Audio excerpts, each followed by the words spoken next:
Hello! So I'm back with the long-awaited, long-demanded colored pencil tutorial. And in this I'm going to be using mostly crazy art pencils since I have an abundance of those pencils. I have the 72 set of the crazy arts. And I will be using maybe a few crayolas. I don't have that many of those, but essentially they're all the same thing. So I would just like to say that the finish isn't going to look like the Prismacolor colored pencil finish. These are much harder than the Prismacolor, so they're not going to blend as nicely and look like butter. But if you use the right technique, not as in like pressure or anything, but if you incorporate more color into your art, then it will look nearly the same. An example would be in this little drawing that I made yesterday.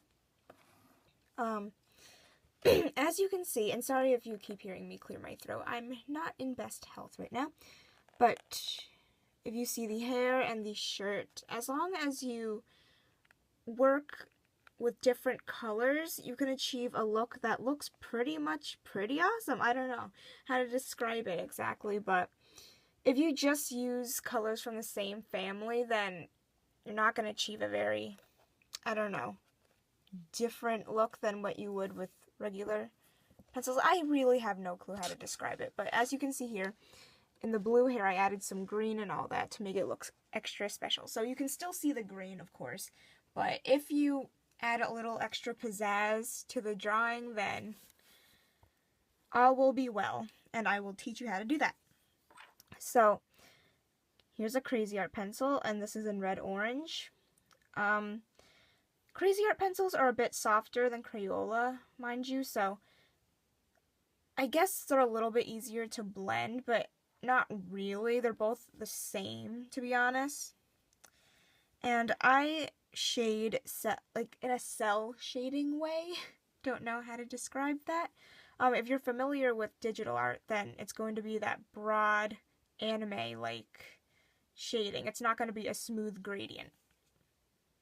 That just happens to be how I do it. You don't have to do that. You can just do the gradient technique. So I'm going to be coloring this artist trading card of this girl drinking a juice box. Nothing special. And let's begin. So I'm going to start by, let's say the light source is coming from this side. So all of the shadows have to be under everything. So under the hair and on this side of the face. And make sure that your colored pencils are sharpened. That's one of the most important things. So let's begin.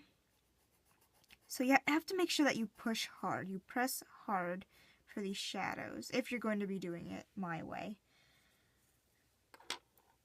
And to do that, you have to have a sharp pencil so that the tip can really get under and, I don't know, get to every single little hill on the surface. And what I mean by hill, I guess, if you have toothy paper, it's going to look extra grainy, because if you have a dull tip, then it's just going to graze the top. It's not going to actually get to every single little dot.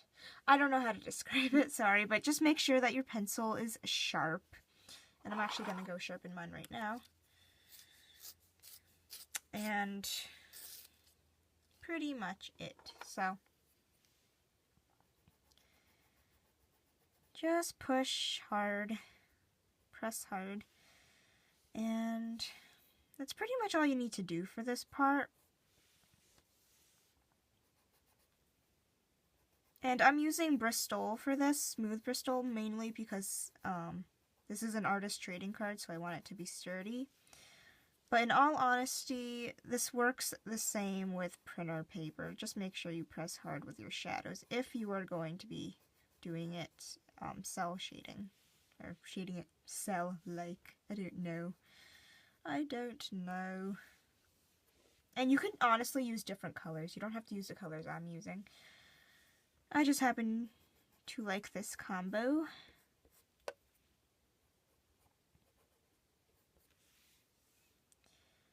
So that's pretty much all it is for the skin, and actually all of the hair in general. So I'm just going to do this in time lapse.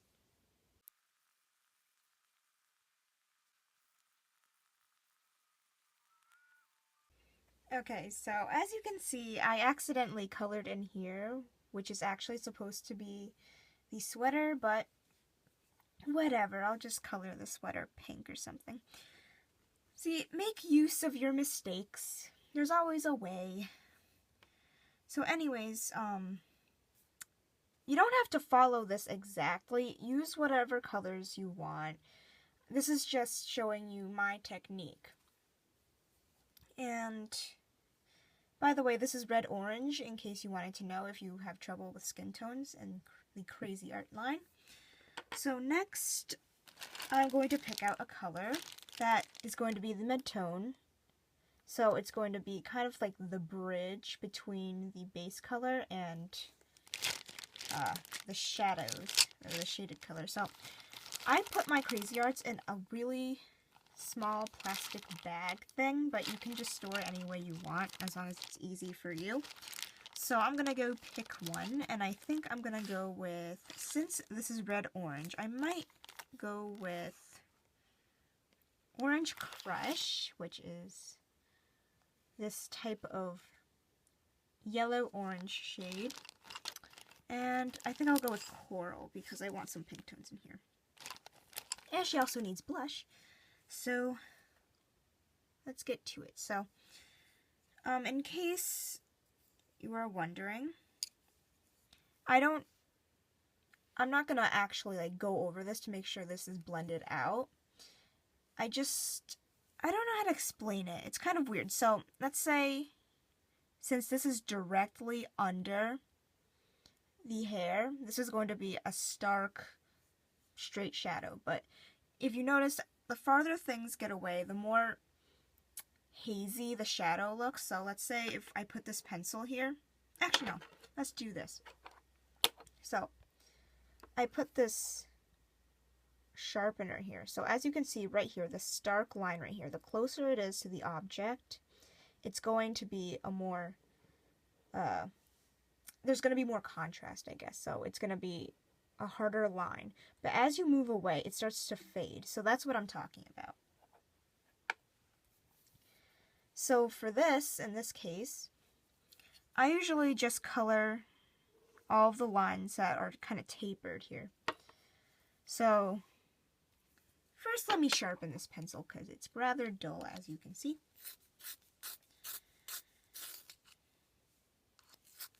You don't want it to have a really, really sharp point to the point that you can't erase in the event that you have to. So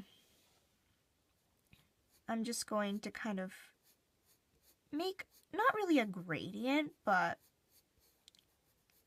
kind of blend out the ends. So I don't like to blend it out completely where it's like a gradient. I like to just kind of blend out the ends, or the edges, whatever.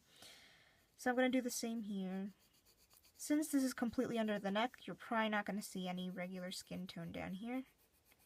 And press lightly when you're coloring with these types of pencils because they kind of load up the paper.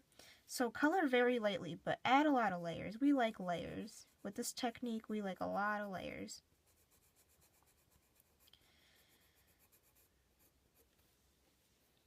Okay, she might look a little bit too orange, yellow, whatever, but I kind of like that look. That's just me. You can use any other color you want. And here I did the kind of gradient soft shading I was talking about. Since this is completely under, I just allow it to fade out. And sorry if my camera is shaking. My camera setup isn't the most sturdy, so it is going to shake. And there's not much I can do about it. So the spots where the shadow is going to be hard, or stark hard, whatever you want to call it, then just leave them. Okay, so now we're just going to color in the base. Actually, no. Forgot to do the blush. Can't forget the blushy. So the blush, I do the gradient soft shading technique. So you press harder where it's more concentrated, and then you just gradually lighten your pressure as you move out. Like so. So let's say if you wanted to do this type of technique for all of your coloring, then it'd probably be better if you have maybe a duller pencil, because sharp pencils tend to really ingrain the pigment into the tooth of the paper.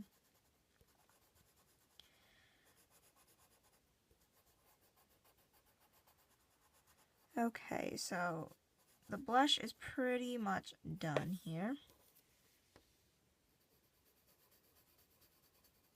It's kind of like using, if you've ever had an art class where you have to do the table of values, this is kind of what it's like. So you really have to vary your pressure. I noticed some people press a little too hard, so their coloring doesn't look as neat. For these types of pencils, it's better that you press lighter than press hard. And I think I colored a little too much for the blush right here. So this just happens to be a Faber-Castell pencil eraser thing. It doesn't erase completely for colored pencil, but it'll get the job done. See, most of that is kind of faded out. You actually could use this, to be honest, as its own tool. So if you really want to soften your lines, you can just go over it and it will soften your lines effectively. So now I'm just going to color the base in time lapse. So see you in a bit.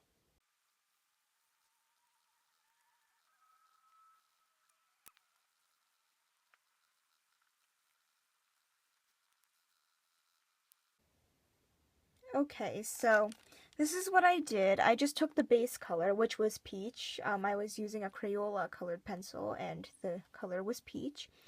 The blush color also is coral, but that's in the Crazy Art line, just so you know.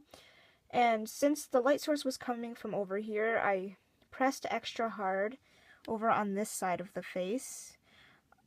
So the thing with cheaper pencils, you shouldn't press hard to get a smooth look. It's kind of hard to explain. Instead of pressing hard, just go over the layers multiple times lightly, but if you just keep going over it very lightly, it gives it a more even, smooth look. I'm not sure how to explain it. Let me try and get a piece of paper here. So instead of pressing hard to try and get an even look, this is what it's going to look like with regular colored pencils. You're not, I don't know.